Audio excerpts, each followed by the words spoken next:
Meeple Talk!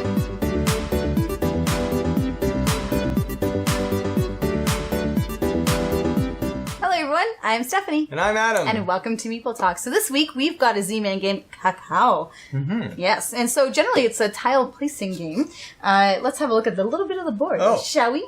Maybe we should first tell them what cacao is, because there's a few men, maybe most women, use beauty products and booty products. I don't know. This lovely fruit pictured here. I did not know that cacao was actually a cocoa bean. Mm-hmm. So it's actually encased cocoa bean. In fruit. Yes, so that's what they make chocolate out of. Mm-hmm. Is that right? And various products. Yes. Various other beauty products. So exactly. Good for the skin. So that's what it's all about, selling those. Selling in the market, exactly. And making gold, yes. Yeah, so what we're going to look at here is just a little bit of the game pieces. Mm-hmm. So every player has their own set of worker tiles. We also have, creating the landscape, our jungle tiles that essentially you draw and place to fill in any gaps. And overall, what your goal is with your workers, there's a couple of objectives when you place your tiles, is that you're going to have certain landscapes that are going to earn you gold from mines. You're going to have certain plantations where you'll grow and get your fruit pods that you'll collect as well. We have a market where you'll also go and to sell them. Also, there are other end game winning condition tiles as well. One of which you can see with the blue here, it's the water. So what the water does is on your own personal playing circle. Should not have Watch done how that. You spin them. Watch how you spin them, exactly. Is that your little meeple, and these are actually called meeples, and we'll explain that in a second. They're going to start at a point deficit. Yeah, minus 10. So you start at minus 10, so you're like, oh my god, what am I going to do? My water bear. I know, exactly. So as you hit the water tiles, depending on how many you earn, you're going to be tracking up on this track. Also, with the... Where was I here? The temples. So you're going to see some temple tiles with two different values, and they represent, the person who, I guess, wins or dominates that area, gets the higher point value, and the second place person gets the lower place area.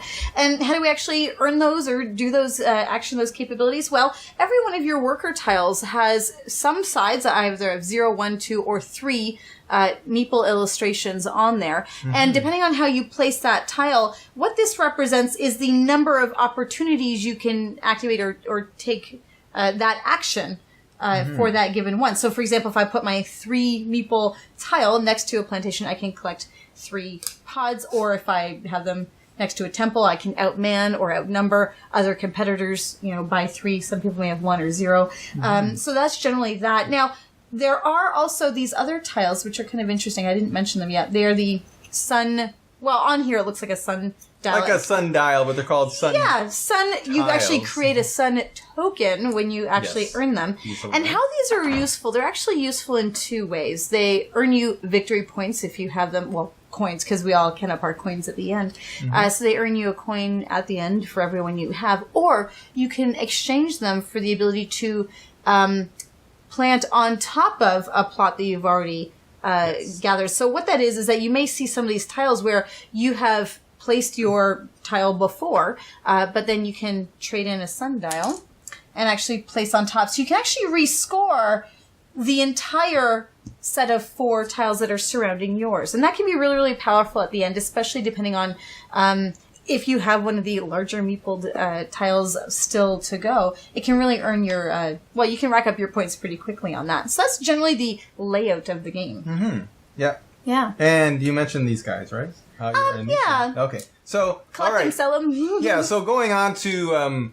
very quickly, how a game would be played. Everyone starts with 11 tiles, and as Stephanie mentioned, there's little meeples on the sides of the tiles. So some of them have one person on each side. Some of them have 2 people on one side and then 1 on either side. So there's always 4 meeples on each one. And there's a couple that have 3 on one side and 1. So this is the most valuable one because if something that's rare comes out, for example, these watering holes there's only 3 of them in the game. Really and powerful. Remember, with your water bearer, you start at -10, But if you score a lot of watering tiles, you can get up to positive 16. Yeah. So when those come out, everyone knows they're rare, so everyone jumps on them. And they would like to use these 3s because once the 4 sides are occupied, then you can't do anything else with the watering holes. Unless at the end of the game you use a sun tile and maybe rescore, but then you still have to be beside it, right? So the big part of the strategy is you always start with 3 tiles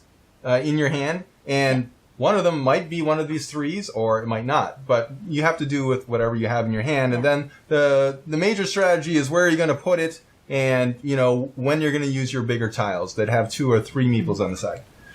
So basically, everyone goes around in turn, placing tiles until everyone is out of all of their 11 tiles. And at that point, the game ends, and then the only thing left to score is in the end game. We mentioned the temples and the watering, the water bear. Yeah, and canopy circle. horse. Yeah, and that's the whole game. And and then the sundials as well. There's only 2 of those. That's another thing to mention. So when those come out, people all scramble for those.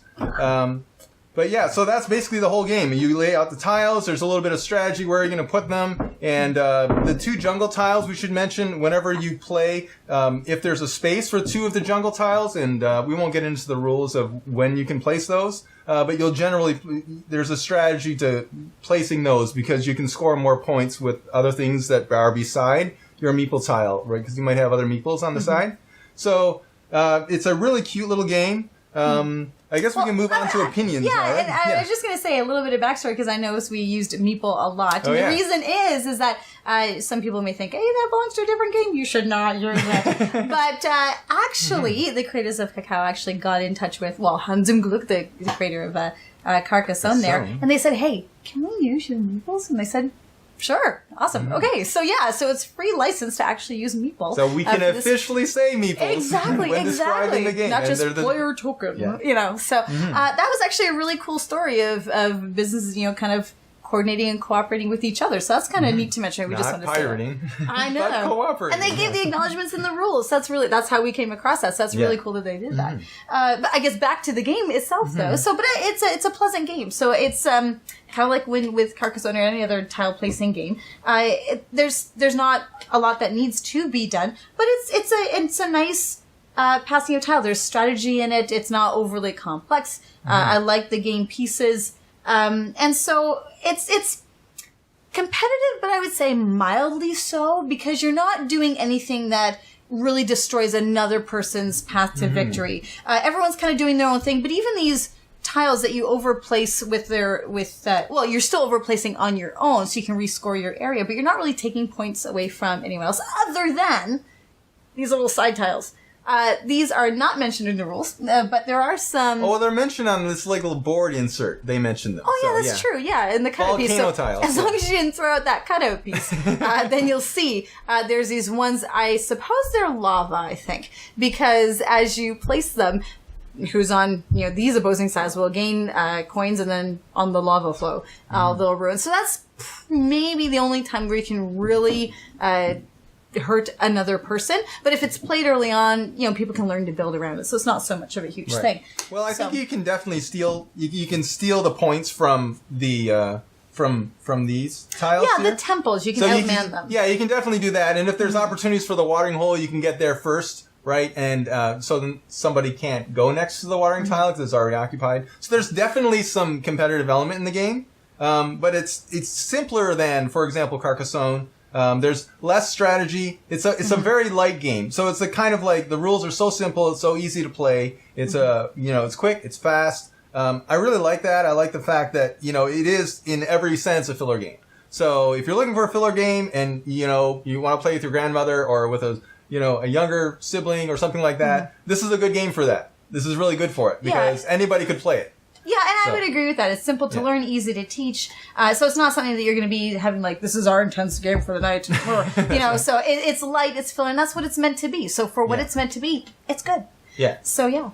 So overall, I think I really like this game. Yeah. I think it's nice. The only negative I could think of is when you put all the jungle tiles together, it looks more like a pattern than a jungle. Where if like you compare, if you compare it to Carcassonne, Carcassonne looks like a landscape. So I think that's the only place where they kind of, a little minor negative, but it's not a big deal. I can't see any, like, the game is very tight, very well designed, and I like it, so. Yeah.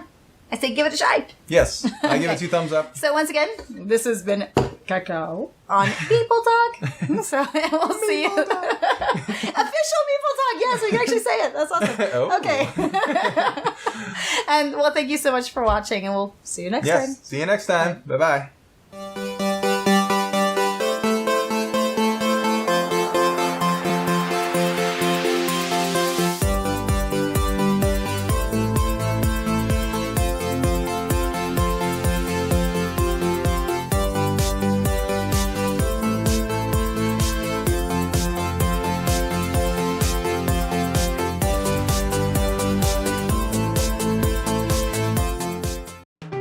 Thanks so much for watching the Dice Tower videos. Find more great videos and reviews, as well as our top-rated audio podcast at Dicetower.com. You can also find other great shows at Dicetowernetwork.com. I'm Eric Summerer, and you've been watching The Dice Tower. The Dice Tower is sponsored by Cool Stuff Inc., where you can find great games for great prices.